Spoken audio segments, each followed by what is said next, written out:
Welcome in, everybody, to another episode of HBCU Huddle. I am CJ Hurt, joined alongside, as always, by Mike Wallace. Mike, how's it going? Hey, I'm doing great, man. I'm doing great. I'm representing, man. Got the gear on? I saw you with this, when we first got them made, and I was like, man, it fits him really, really well. It looks snug, and I had to bring mine in. HBCU Huddle gear. There's a black hoodie I want. I got to find whoever makes the black hoodie. I got to grab me one of those. We've got a great show ahead for you. We will talk standings, rankings, box to roll polls. We've got Doug Williams on as our culture maker for all of his achievements. He's getting a really cool honor this week at Grambling State. Before we get there, let's talk some about Tennessee State. Eddie George made some interesting comments in the Tennessean about home attendance being down, being a bit low. He said, quote, "We have the chance to go 5-2. We have the chance to have a winning record and a winning season. And the people who are interested in watching us play will come out and support us. And the people who aren't, then so be it. Some people may not agree with me being the hire here, and that's fine. I'm okay with that. But it's not me that you're not supporting. It's these kids. These kids who get up at 4 o'clock in the morning and bust their tails to study, to practice, and give fans something to be excited about. This all comes about after homecoming. Most of the fans, it's HBCU homecoming, most of the fans left at halftime against Norfolk State. It was about 14,000, like 13,600 something in attendance for the game, over 30,000 outside tailgating. Last year's homecoming drew about 18,000. This year's homecoming is on the back of a 4,000 fan turnout for their home game against Gardner-Webb. Mike, what do you think about the way Eddie George is urging fans to come out and support them? It's a lot of that going around college football right now. And Dabo Swinney at Clemson came out with some similarly fiery comments about the fan base and the support. Nick Saban has done it. Nick Saban has done it a little bit. Those teams have done it, and those coaches have done it when their teams were struggling. By and large, Tennessee State is having their best start through 6 games that Eddie George has ever had in his 3 seasons there, 3 years there. So they're playing well. He's disappointed because at a time when they need the support to push them over the top, they're running out of the tunnel and they're seeing a largely empty Nissan Stadium. And that has to be problematic for the coaches, the players. And I think where he kind of threw a little bit of gasoline in the fire is he said, look, if y'all don't think I should have been the hire here, then so be it. He acknowledges that there's a crowd and a sentiment that exists in that area. And I'm not sure what to make of that. I know he's a remarkable guy. He's a great coach. He's been great to our program. We've had him on here. We've gone. He's invited us out there. But at the end of the day, Tennessee State is playing good football right now, and this team needs all the support it can get to get them to a breakthrough type season. I understand the frustration, but I also understand the dynamic of HBCU football fandom. It's just not about football. Nope. It's about getting there. It's about getting your digs and your fits right, getting into the stadium, and when it's hot, all right, I'm here for halftime. I'm going to see the band, and then I'm dipping because I got other stuff to do. That's the typical fan base when it comes to HBCUs. Not all of us, but that's a strong majority segment of the fan base there. It's not a traditional Ohio State, and you're about to allude to that. Eddie's coming from a different type of background when it comes to college football fandom. HBCU is on a different level when it comes to that. Yeah, Ohio State people show up for the football. Hundreds of thousands. For the football. Yeah. There's a different sort of community component to HBCU sports and HBCUs by and large as a whole that you've got to find a way to tap into. He's not the first black college football coach to have this complaint. He won't be the last. Yeah. I do wonder what the solution could be for Tennessee State. I've noticed, and I think the article does a good job of pointing out the fact that against HBCU opponents, the fan turnout is a bit more. I know it was homecoming, but it didn't hurt to have Norfolk State on the schedule. So you get a bit more fan turnout for HBCUs. And I've always wondered this. I've wondered this since I could think about it when I was over off of Jefferson Street myself. Is this going to be the day that Tennessee State decides, you know what, we're done with the OVC. We're going to go to one of these black football conferences. Do you think getting a higher fan turnout, Mike, is enough to make the TSU administration say, hey, you know what, forget it, we're going to go to the MEAC or to the SWAC. And this is a different administration, CJ, and the administration that made the decision to stay and double down on the OVC when a lot of other teams had left. Jacksonville State left. Other teams left. And these aren't HBCUs. Tennessee State is the only HBCU that's playing in the OVC Big South kind of combined merger conference. But Tennessee State didn't elect to leave. They stayed. Now when you look at it, is this going to be driven by academics and other programs, which is what the original decision to part and go into a mainstream conference was factored into that? Now it's a different climate. And I believe when you look around the MEAC and the SWAC, particularly the SWAC, Dr. Charles McClellan has revolutionized the SWAC in terms of revenue, in terms of how many games they're getting on TV, in terms of $1 million bowl payouts for the Celebration Bowl, in terms of other opportunities aligning with different conferences like the Pac-12 when it comes to basketball, and all of these things that are going on progressively. Maybe it is time for Tennessee State to say, you know what, let's look at the MEAC, let's look at the SWAC, let's look at the CAA, where at least two other HBCUs, Hampton and North Carolina A&T, are already over there, and let's try to go back to that traditional look that we normally have. Yeah, I wonder if that would help. I also can't help but acknowledge the fact that Jefferson Street has seen a bit of it's been gentrified. It's been flat out gentrified, and so the community around the campus is different. So much of the fan turnout for Tennessee State isn't alumni. It is, hey, just a community coming out to support. And I do wonder if that community being gentrified has affected fan turnout. It's tough at Tennessee State. They play some of their games at Nissan Stadium. They play some of them on campus. I wish that they could play all of them except for maybe homecoming on campus. And I think that would have, in the past, helped with just general foot traffic. You're sitting on your porch on a Saturday, and you're just like, oh, what can we do for fun? Oh, we could just go, let's walk up to Tennessee State and watch some good football. I do wish them nothing but the best as it pertains to the fan turnout. But Eddie George has them rolling, Mike. Like you said, he said, got the potential to be 5-2 with only one loss to UT Martin, if I'm not mistaken. And they were up 10-0 on that game, right? UT Martin is currently in first in the Big South OVC merged conference. So Tennessee State has that loss and then a loss to Notre Dame. So they have had a really good season up to this point. Chance to go 5-2, chance to end the year with a winning record. I hope that they don't let the fact that they're not getting the support that they want affect the product on the field, and I don't think that they will. Eddie George is a damn fine coach. No, he is, man. And the last thing I'll say on this, too, is that, and I didn't think about this until just now, but it should have been obvious. Eddie George isn't used to running out of that tunnel to empty stadiums. No. He and Steve McNair built that stadium with the way they played and the hard-nosed football and the fandom. They established what the Tennessee Titans were in Nashville with their Super Bowl run and all of those things. And you would think that there would be at least some general interest from general fans who would want to come see a legend do what he's doing. Now, you don't go to a game to watch a coach, but you do know when you're going to these games, hey, Eddie George, I'm a Titans fan. I wonder how much spillover is there between general Titans fans who would want to support Tennessee State. Where is that community? Is that part of this thing, too, that can be better? Yeah, absolutely. We talked about Tennessee State, where they stand in their standings, one loss in conference to UT Martin, who leads their conference. Let's take a look around the HBCU conferences as we get ready for the Celebration Bowl. On the road to the Celebration Bowl. Let's go.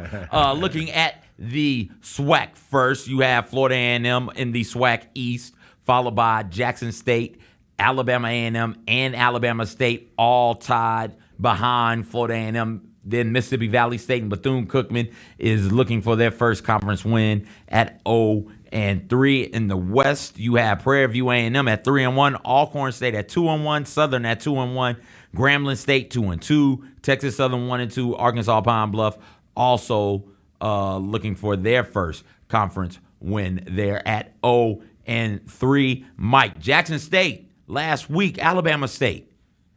At homecoming. At homecoming. Jackson State's homecoming. Yeah.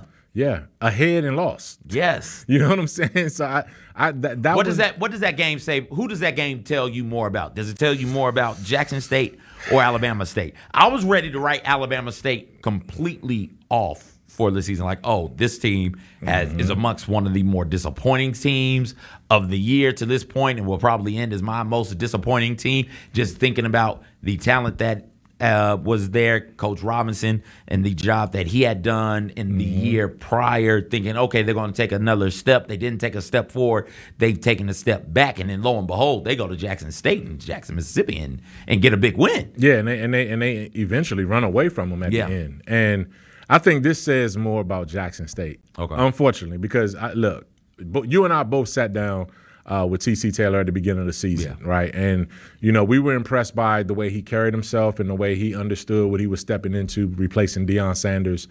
And they've been they've been a roller coaster all season. When they look good, they look fantastic. Yep. When they look bad, oh, my God, they're a completely different team. And there's that feast or famine nature that they've played to has been alarming to me, because the talent is there to be a lot more consistent than they've been. If you want to contend for a championship or at least keep pace with Florida A&M, you got to win that game, particularly at home. And I think for all intents and purposes, that game clinched the East for FAMU. I mean, they're 2 games up now. Yeah. You got to win, you got to basically – FAMU – Jackson State would have to have one more conference win than FAMU, because if they end up tied, obviously FAMU gets the tiebreaker. So I think it's over with when it comes to that. Florida A&M will represent the East in the SWAC championship game, but who's it going to be from the West? That's the question. That's the question. Who the hell knows? Who the hell knows? I said at the start of this season, right here on this show, Texas Southern. Texas Southern. Yeah. There's something about having one of those types of dudes under center that matters. Yeah. And this dude is out for the year, Michael Wallace. Yes. He's done. Wish him a speedy recovery. Yeah. We talked about it on last week's episode. If you want to hear what we had to say, go back and give it a listen. And so they're out of it. You got Prairie View A&M, Alcorn State, and Southern all right there, jumbled up. It's going to be, and everybody's beating everybody. Yes, like everybody's beating. That's the other part. Yeah. Everybody is a 3-way tie. Well, hell, who did you beat? I beat Team A. Team A, who did you beat? I beat Team C. Yep. Team B, who did you beat? Like I beat Team C. Like it's all jumbled. A beat C, C beat B, B beat A. Is all a jumbled up mess. Yeah, it is. And so, how is that going to play itself out? We still have some big time games coming up over the next month. Going into Thanksgiving. So this is going to it's going to sort itself out. But at the end of the day, man, Prairie View is at the top right now. They're looking like the team to beat right now. But I don't count anybody in or completely out when you talk about that, except for, Pine Bluff, Valley, Bethune-Cookman. Those are the 3 teams you just go ahead and push to the side. But on the other side, I'm talking about on both conferences. But at this rate, as Prairie View showed, they're the number 1 team this week. We'll see what happens after this week. Going to the MEAC as we continue on the road to the Celebration Bowl. North Carolina Central, nobody's played a conference game yet. Which is crazy, right? You halfway through the season and nobody's played. They're all 0-0. Everybody's got a shot. Everybody's got a shot to win this thing. North Carolina Central is the team to beat, though. It's very clear. They're 5-1 not in that conference, just overall. And now the conference slate starts. Who, if anybody, Mike, can challenge North Carolina Central for this? I know we talked about it last week. You said Howard can because of that offense. And if you have an offense that is that good, then you always give yourself a chance. Is there anybody else? Or is Davius Richards and the rest of these North Carolina Central Eagles going to just demolish this conference? I think they're going to run away with it. As you look at the standings right there, North Carolina Central is 5-1. Everybody else is under 500, right? Yeah. Way under 500. And it's disappointing to see HBCU teams week in and week out not be able to hold up against non-conference opponents, even on the same level. That's just, at some point, man, the quality of football has to improve. There's always the outliers, but on a consistent level, there needs to be more competition. I thought Morgan State had a great start to the season, and then they kind of faltered. Howard has a great explosive offense, but they just can't get out of their way. They got shut out in a game that they they looked horrible. They looked great against Northwestern, and then looked horrible the following week against Harvard, right? Yep. So I don't get it in terms of the inconsistency that these teams are playing with. Norfolk State has something to keep them in the game. They got balance. But if it's not going to be Howard in a shootout, I don't think anybody else is going to even stand in front of North Carolina Central. They're 5-1. Their one loss, UCLA. Yep. Pac-12 team, right? Yeah. So they run the table. That's why they're ranked in the top 15 nationally in FCS. That's why they've been number one in the HBCU polls wire to wire, and that's why they're the defending HBCU national champions. Looking at those polls, the Box to Row polls curated by family member Donald Ware. North Carolina Central, like you said, in the media poll, they're 1, FAMU is 2. Then you've got Benedict at 3, Virginia State at 4, Virginia Union at 5, Tennessee State at 6 after being not ranked last week. Tennessee State all the way up to 6. Now they've gotten that respect we've talked about from media members, Mike. Jackson State after a loss is 7th. Fayetteville State 8th. Tuskegee for some reason is 9th, and Allen is 10th. Mike, how did your poll differ from this one? Well, it definitely did not have 6 Division II teams ranked in there, and only 4 from the FCS. My top 3 is where it was right there when it came to that. 4, I had Tennessee State at 4. I think they're legitimately up there at 4. And then Virginia State and Virginia Union are also in my poll. I dropped Jackson State all the way, I believe, to 9 in mine.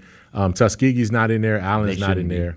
I do have Prairie View in there, and I'm going to give Hampton one last shot, just because, when you look at them, but Alabama A&M too is a team on the come. And I really think that team is one that you got to look out for because they've won like 3 out of their last 4 games. And Alabama A&M has turned around their season. Turned it around. Season, Thought yes. another one of the Alabama schools that I thought was done. Yeah, coming out, and then they've made a run. They made a run. 3 weeks ago, life was so good. I was like, Alabama State done. Alabama A&M done. And Tuskegee was riding high. Tuskegee, best HBCU in Alabama. I'll share with you guys on the other side if you don't know why I'm so disappointed and down on Tuskegee. We'll talk about that. We'll give our picks for this week's action, and we'll get to our Culture Maker segment all on the other side right here on HBCU Huddle.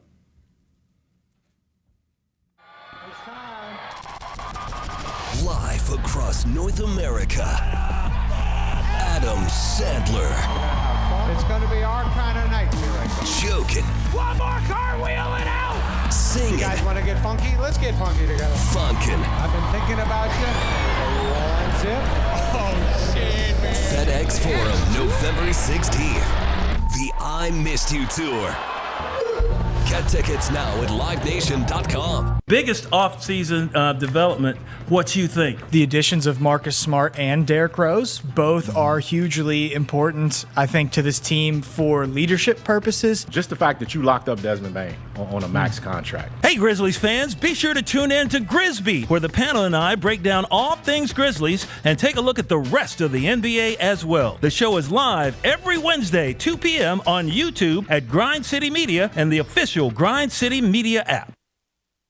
8-time Grammy Award-winning Anita Baker.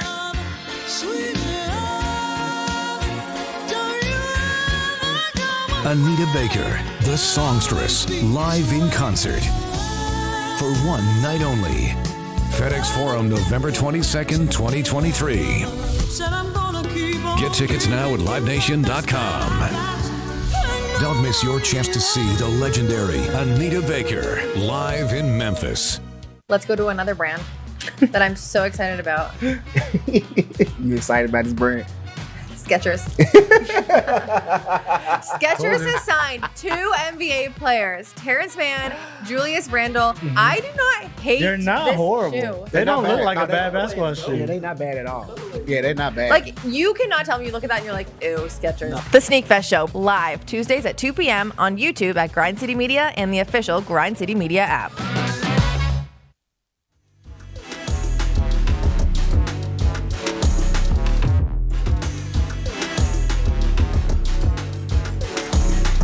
Welcome back, HBCU Huddle. CJ Hurt, Mike Wallace, as we take a look at last week's Pick 6, Mike.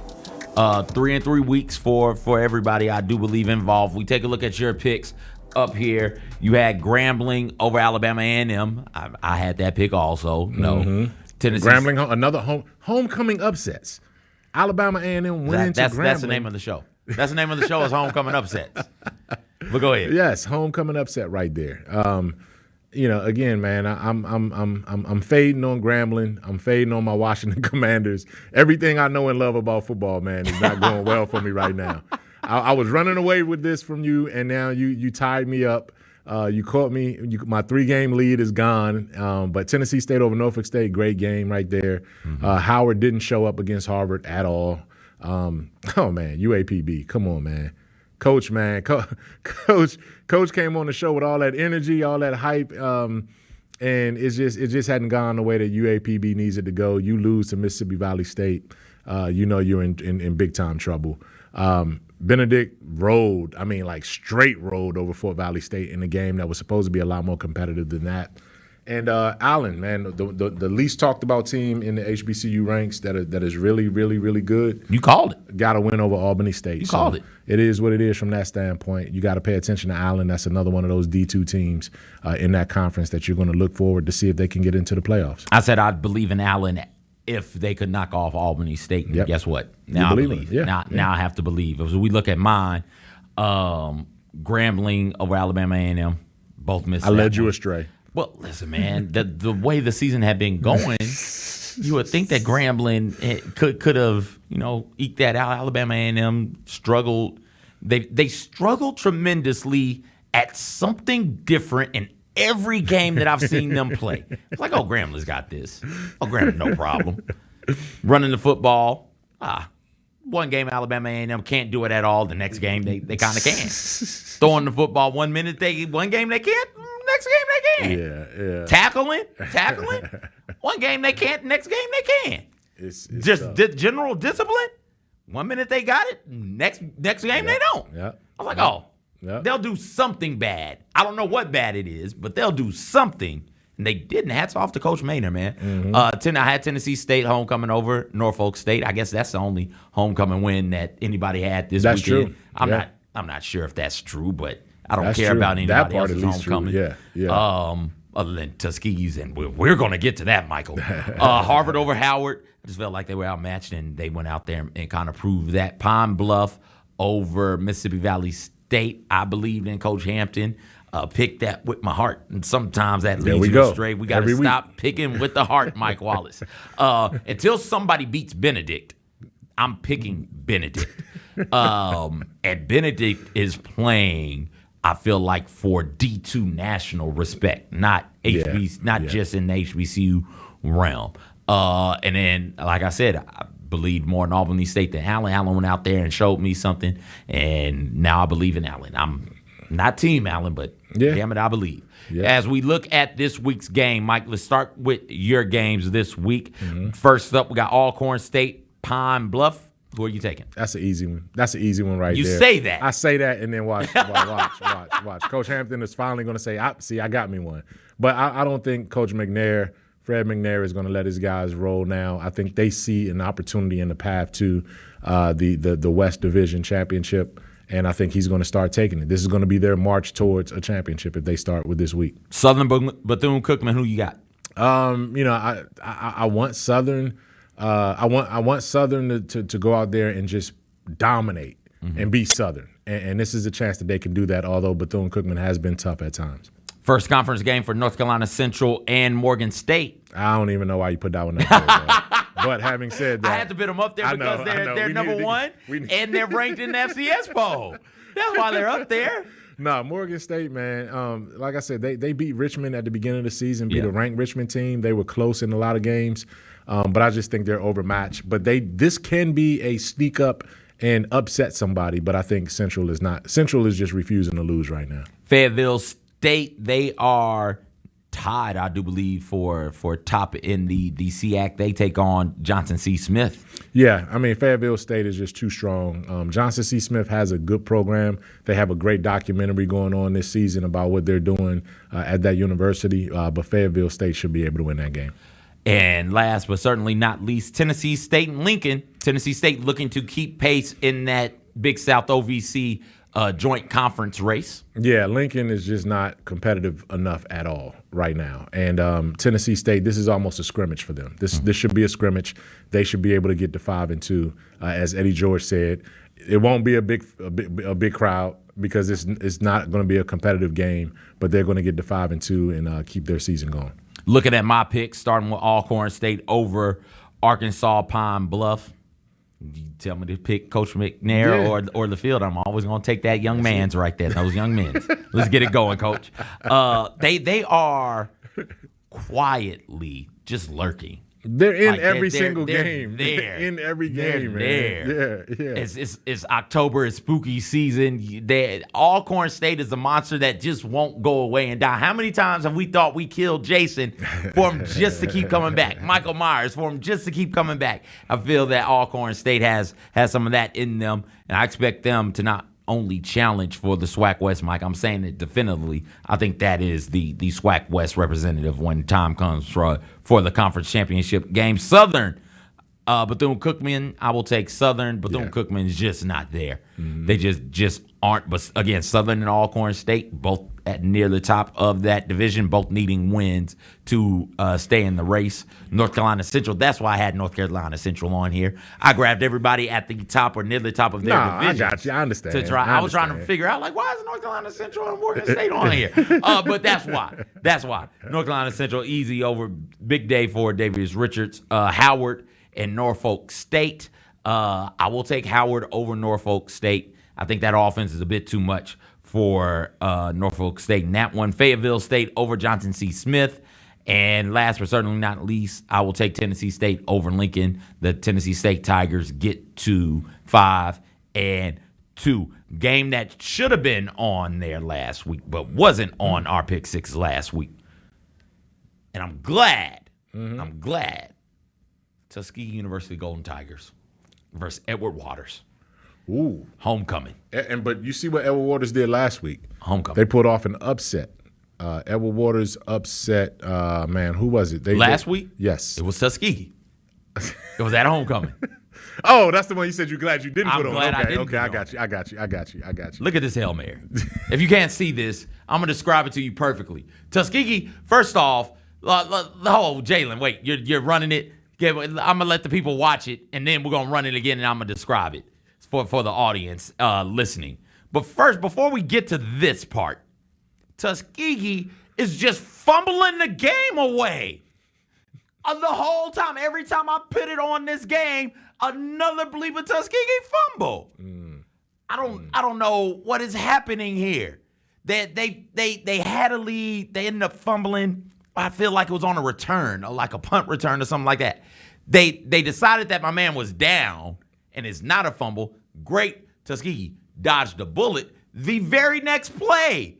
So you keep the ball on the punt. The very next play, hand off to the running back. That was a definite fumble. Ball is on the ground. I can't keep watching this. And I kept watching it, Mike, because something is wrong with me. And then this happens. The Edward Waters, they drop back. No pressure. All you've got to do is get to the ball and swat the ball down. That's it. That is all you have to do. My man drops back. He lets it fly. Great. Just put it up in the air. 1, 2, 3, 4, 5, 6 gold, 7 Golden Tigers. Somebody go get the ball and knock it down. Nobody was there. It was just the Edward Waters receiver. It hit him in his whole chest, Michael. It hit him in his whole chest and rolled down his body before he wrapped it up and fell to the ground. 7 Golden Tigers. Edward Waters celebrates running up and down the Tuskegee sideline in front of the shed. The shed, Mike. The shed.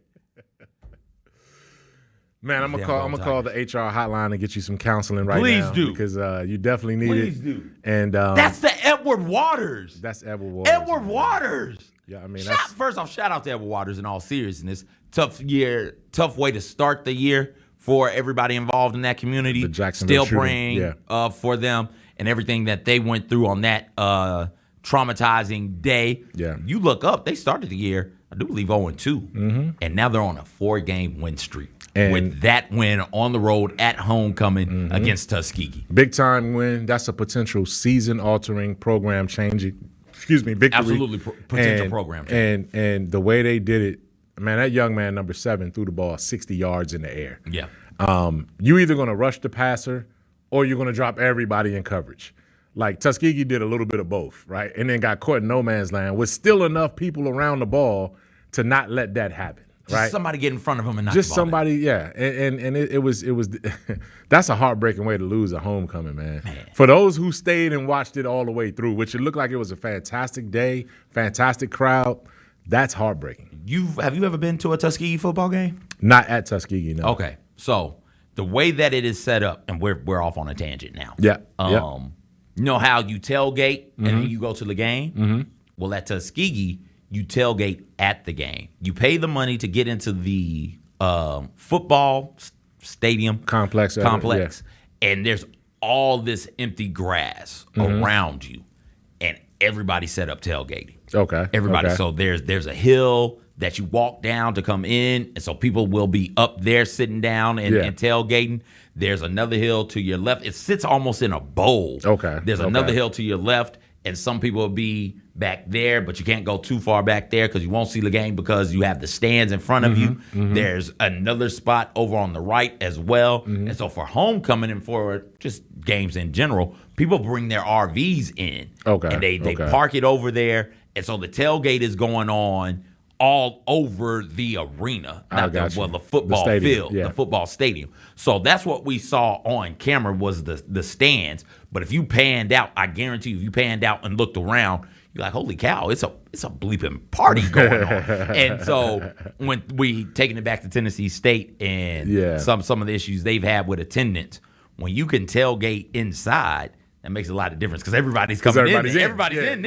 At that point, everybody's in, and now you can party. So one of the things I've loved the most about Tuskegee's football experience is you don't have to leave the party to go to the game. The game is the party. So if you want to get dressed up and then stay for halftime and then leave, you can do that. Yeah. But you're not leaving. You're not leaving. Yeah. You're going and walking around and being seen and doing that sort of thing, and that's why. That's part of the reason why Tuskegee isn't. I don't feel comfortable enough saying this, but my father does. He tells me routinely Tuskegee's homecoming is the best homecoming that he's been to. Okay. And so that's a part of the reason why, because you don't leave the party for the football. Nah, it's part of it. You can grab your drink and your burger off the grill or your ribs off the grill, or God knows what Kelvin Gates is going to throw up on the grill. You'll grab some of that. And then you'll sit there and you'll be able to just look out and see the game as well. It's a really cool fan experience. Yeah. Even though they didn't knock the ball down, Mike. Oh! That's gotta hurt. That's gotta hurt, man. Did you break your headphones? Yes. Culture maker time. Doug Williams. Yes. My guy. Grambling State, he's being honored. Football field. Yes. Correct me if I'm wrong. Football field being named in his honor. You know, Doug Williams, for those of you who don't know, was the Grambling State quarterback from 74 to 77, won a couple of Black College Football Player of the Year awards, first black quarterback drafted in the first round of the NFL, first black quarterback to play in the Super Bowl 22 MVP. Mike, when you think about the career Doug Williams had and the legacy he's left behind, what does it mean to you as a Grambling State alum to see that this field has been named in his honor? One of the greatest joys of my life in professional media was when we brought Doug Williams and that group of honorees, Sports Symposium Legacy, on MLK weekend. Doug Williams, Cheryl Swoops, Karan Butler, Robert Chief Parrish came in 2020, as a matter of fact, right before the pandemic, man. And I had a chance to spend a lot of time with Doug. Doug was the reason people who know me and have followed me a long time know that Doug was the reason I went to Grambling. I was a young boy in Washington, D.C. when he became the first black quarterback to play in the Super Bowl and win a Super Bowl MVP. And I went to his camp right after that. And he talked about this mythical place called Grambling and this legendary coach who got him to where he was in life. Eddie Robinson. And I was like, man, I got to get there. I don't know where that is. I never heard of it before he mentioned it, and that's where it is. So and I went to Grambling.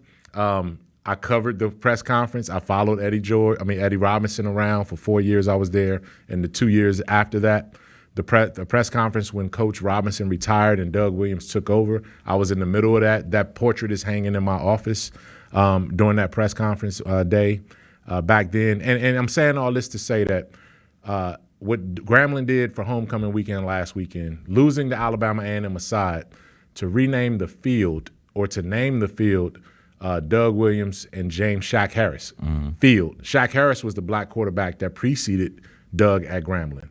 So Shaq also went to the NFL, played for the Pittsburgh Steelers and some other NFL teams. So 2 quarterbacks to make it to the NFL. The field is named after those 2, and we know the stadium is named Eddie G. Robinson Memorial Stadium. So that's just a phenomenal cap tip to the biggest legends that have come out of that school, man. And there's no bigger player that has come out of Grambling than Doug Williams in terms of what he means. He's still with the Washington Commanders now, as a senior VP and director with players involvement, and just a good friend, man. He's a guy that I can call right now and say, Doug, let me know what's going on with this or with that and how you're doing. And we got to have him on the show because I haven't even broached the conversation of trying to get him on the HBCU Huddle, but we definitely need to do that. There's so much about his story that is it makes sense if you're thinking about it from, okay, this is absolutely how they would treat a black person in the 40s, 50s, and 60s. They were doing this to Doug Williams in the 80s, though. Like we talk about racism, racist practices, and immediately we go to the civil rights movement. And thinking, okay, that ends, and so everything is over. Things did get better. I don't want to take anything away. It did get better, but it wasn't good. Doug Williams was basically forced out of the NFL because the Tampa Bay Buccaneers didn't want to pay him. Yep. Right, and that was he was their first round pick. You know what I mean? Like, he was their first round pick. This franchise was horrible. Yes, horrible. He was their first round pick. They didn't. I don't believe they wanted to start him. Some way he ended up starting. I don't know if it was by injury or by design. He eventually gets them to a playoff, and he takes them to, I do believe, 3 playoffs in 5 years. If I got the story, if I'm remembering the story correctly, I wasn't alive for it. A lot of reading has been done. So I think he gets them to the playoffs 3 out of 5 seasons. And then he's like, hey, I'm making less than all of the other starters. And I think 12 backups? I think 12 backups. Can we do something? No, we're not going to pay you. Well, okay. Then he doesn't play. He ends up going to the USFL.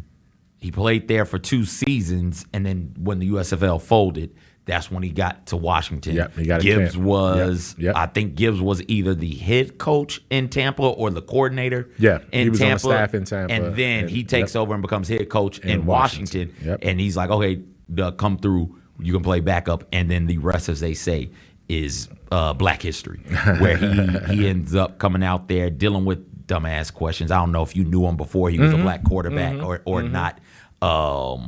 But the question about, hey, how long have you been a black quarterback? Is, wait, what is happening here? And that was at Super Bowl Media Day. That was at Super Bowl Media Day. That question right there gives me so much confidence and so much courage, because it's like, I know I might ask something stupid. It won't be that stupid, though. And I, for my part of my Super Bowl prep for Sunday, Super Bowl Sunday, I am, now we're going to get off into a story, Mike. Get ready for this tangent. So over here where Sunrise is, Sunrise Restaurant, that used to be a Neely's barbecue spot. Okay. I used to stay at the Edison, right across from there. And so I would walk over to Neely's, give me some barbecue, and then walk home. And I walked over there one Saturday. It was Super Bowl Saturday. It was the Saturday before the Super Bowl. I was like, yo, I'm going to grab me some barbecue, and I'm going to grab enough, and I'm going to eat some of it as I watch the Super Bowl alone, because I was new in town, didn't really have a community to kick it with. And I'm in Neely's, and there's this group of 3 older black dudes, and they're talking and having a grand time. You just want to be a part of that. Right. And so I hop in there. They invite me into the conversation. So I hop in there, and now we're laughing, having a good time, waiting on our food, and I'm talking to them. And they're telling me about all the things they're doing to get ready for the Super Bowl. And it's 3 friends, and they're doing all this cool stuff, eating all this good food, drinking all this good drink, listening to all this good music. It's like, man, that sounds like so much fun. So after that conversation, it's like, yo, that's what I'm going to start doing. Be it with somebody or without somebody, that's what I'm going to start doing. And so that is what I do Super Bowl Sunday. And I get my party started about 8 o'clock in the morning. And what's on the TV, music may be being played in the background. But what's on the TV is old Super Bowls. So old Super Bowl games. So I picked Super Bowls from, I think, 5, 10, 15 years, 20 years in the past, and I watched those. And so this past year, I ended up watching Super Bowl 20, or 2 years ago, I watched Super Bowl 2022. And ooh, boy, was Doug Williams special. Oh, my goodness. Some of the throws he was making was like, yo, first off, a physical specimen. Just wow, that dude physically, physique-wise, pops off the screen at you. And then seeing him make some of the throws that he made in that Super Bowl was like, oh, gosh, yep, that's MVP right there. He was a special player, special man, and he continues to break down barriers in everything that he does. Oh, no question about it, man. And that's well said. And you know, I remember watching that Super Bowl as a kid. You know what I mean? I remember, seeing that. I was, 12, 13 years old. And that second quarter, I mean, they put up 35 points in the second quarter. Boom. And every throw it was a dime, boom, right there. And you had the Smurfs as the receivers. You had the Hogs on the offensive line. You had running backs. I mean, that team was loaded, man. That might have been one of the greatest teams ever put together, man. And that was a remarkable night for Doug Williams, man. And Eddie Robinson was there. He was in the tunnel. He was in the tunnel waiting for him after that game, crying. Yeah, and Eddie talked. I mean, not Eddie, but Eddie has talked about that. May he rest in peace. But Doug wrote about that in his book, and the book was called Quarter Black. I'm gonna have to get that book. Yeah, and remarkable book too about his journey. And we look up today. Or Sunday. We'll look up on Sunday, and there'll be Lamar Jackson out there. There'll be Patrick Mahomes. There'll be C.J. Stroud. There'll be Anthony Richardson injured, but Anthony Richardson will be around on the sideline. Malik Willis may end up playing. There are more than a handful of black quarterbacks in the NFL. Not just starting, but backups. You think about Jameis Winston and Jacoby Brissett and others. And I think that we've gotten to a point when it's not an anomaly anymore, where it's just like, oh, okay, there's the black quarterback, fine, whatever. We keep it moving. We don't think anymore about, it's not odd to see Jalen Hurts under center. When Doug Williams came through, if you were black and you were a quarterback, they moved you immediately. And for him to be able to be successful, not just in that Super Bowl, but again, with the Buccaneers and then later on in his career, that was huge. Because it wasn't for the emergence of black quarterbacks. Yeah, I mean, in that era, it was 3, and I might be mistaking one, but it was Doug Williams, it was Warren Moon, and it was Randall Cunningham, and Cunningham was 80s. Cunningham was 80s. Oh wow. Yeah, he was 80s. He was 80s, man, with the Philadelphia Eagles, and those 3 guys, dominated that era, and fortunately, all 3 of them were great. You know what I mean? So they set a high bar, man. But well done, Grambling. I can't wait to get to campus and see James Shaq Harris and Doug Williams Stadium at a field at Eddie G. Robinson Stadium. So it's gonna be great to see. Absolutely, take me with you when you go. Let's turn up. Thank you guys so much for watching/listening.